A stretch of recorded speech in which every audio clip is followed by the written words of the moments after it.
इसका knock PSL की पूरी तैयारी है। जी अलहमदिल्ला जी। 40 का 9 में कुछ समझा नहीं। 40 नॉक्स आपने इतने अच्छे बैटिंग करी है ये और पीएसएल क्रंच टाइम पे एकदम क्रंच टाइम पे वो भी जी एकदम जी देखिए मैं ज़ाहिर बात है बड़ा खुश हूँ इसके लिए, क्योंकि मेरा नहीं ख्याल कि कोई भी एक्सपेक्ट कर रहा था, तो उस चीज़ की ज़्यादा खुशी होती है। तो मैं ये कहना चाहूँगा कि मैं पहले कर सकता था बैटिंग, तो क्योंकि मैं फ़र्स्ट क्लास में मेरे 4-5 50s हैं, तो लेकिन ये है कि ऐसे मौके पे हुआ है तो वो मेरे लिए बड़ा स्पेशल है। और जहाँ पे इतनी अच्छी टीम के खिलाफ हम किसी को हमारे टीममेट्स ने भी कहा है कि वो सब खाना खा चुके हैं, तो अभी मैं अकेला रह गया हूँ, तो they been honest to me. तो ऑनेस्टी अच्छी चीज़ है, तो मैंने उनको अप्रिशिएट किया है, लेकिन वो बहुत खुश हैं, वो कह रहे हैं कि they could not believe what they've seen. तो I am really really please कि मैं कुछ टीम के लिए करके जा रहा हूँ, क्योंकि इसी के लिए मैं यहाँ पे आया था।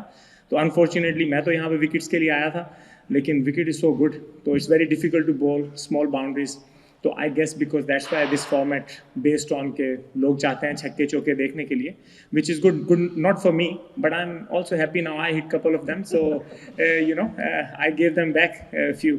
सो लेकिन it's a great feeling. I'm just very happy that I did something special for my team, and I'm happily going back.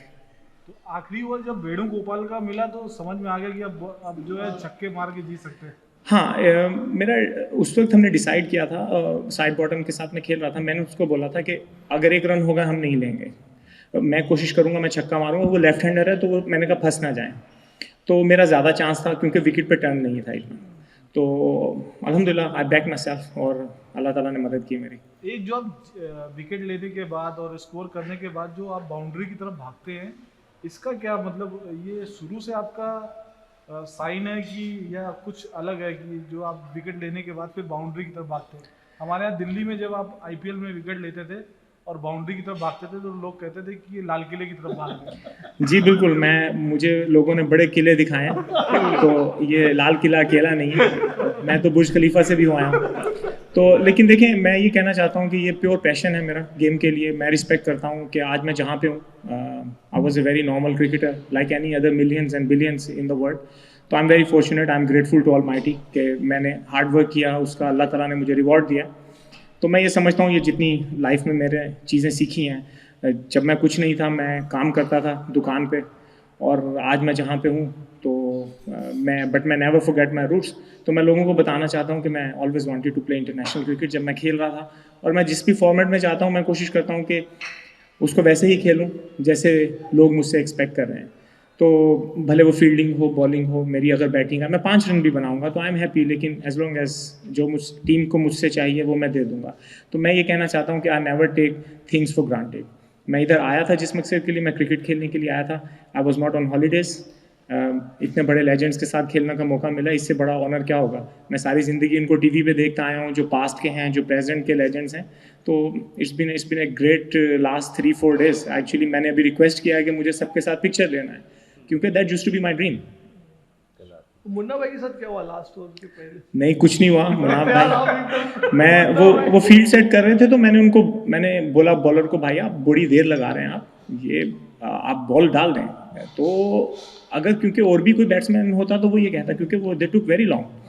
तो उन्होंने मुझे कहा कि भाई आप आराम से रहें, वो बात कर रहे हैं। मैंने कहा no problem, I am just asking, मैंने आपसे रूडली बात नहीं किया, लेकिन अल्हम्दुलिल्लाह I hug him after the game, और वो फास्ट बॉलर हैं तो it's natural reaction.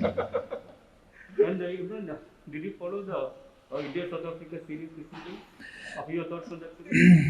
Look, it's been a great series. That's all I can say, and I just want to congratulate to South African team, young team. On paper, they can never be able to beat India because they've been dominating world cricket from last 4-5 years, if I'm not wrong. They've got some world-class players, but I think what they achieved as a young group, South African team, I give them a big credit. They played wonderful cricket. It's not easy to play cricket where no crowd. COVID situation, you're living in a stress life, and I can tell you that I don't enjoy that.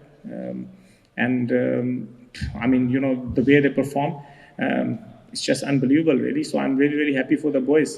There are not many guys who played, I think, 30-40 games and they did what they did. So it's a great achievement for them. Imran भाई, dean Elgar ने तीसरे test match से पहले कहा था कि south African cricket के लिए ये सबसे बड़ा मैच है पिछले कुछ वक्त में, कुछ या काफ़ी लंबे समय से जो है ये काफ़ी एक बड़ा मैच है। आपने भी साउथ अफ्रीका को रिप्रेजेंट किया है, कि क्यों उन्होंने ऐसा कहा होगा, कि क्या ये आगे फ्यूचर को देखते हुए उन्होंने, डीन एल्गर ने कहा कि ये क्या मैच वो जो होम सीरीज़ है जीतना इंडिया के अगेंस्ट साउथ अफ्रीकन क्रिकेट के लिए क्या कर सकता है? देखें, सबसे पहली बात है ये हिस्ट्री है। साउथ अफ्रीका में इंडिया कभी नहीं जीता। ये टीम अगर नहीं जीती तो ये उसने सही कहा था कि इंडिया की ये टीम जाके अगर नहीं जीत पाई, और जैसा वो पहले मैच में उन्होंने मारा है, उनके पास वर्ल्ड क्लास प्लेयर्स हैं, वर्ल्ड क्लास बॉलर्स हैं, तो तो मैं ये सॉरी आपका sorry I am so sorry, मैं डीन एल्गर के तो ये वाकई में बहुत बड़ी बात उन्होंने कही है, क्योंकि जो यंगस्टर्स ने किया है अभी, जो इतनी बड़ी माइटी इंडिया टीम को हराया है, इतने टैलेंट वाली टीम को, इट्स नॉट इजी। तो ही वाज राइट। तो नाउ यू कैन सी कि south African cricket based on these youngsters and they proved it. So he was right, and I'm, like I said, I have no words to describe, because मैं India के खिलाफ खेला हूँ. It's not easy to win against India any day.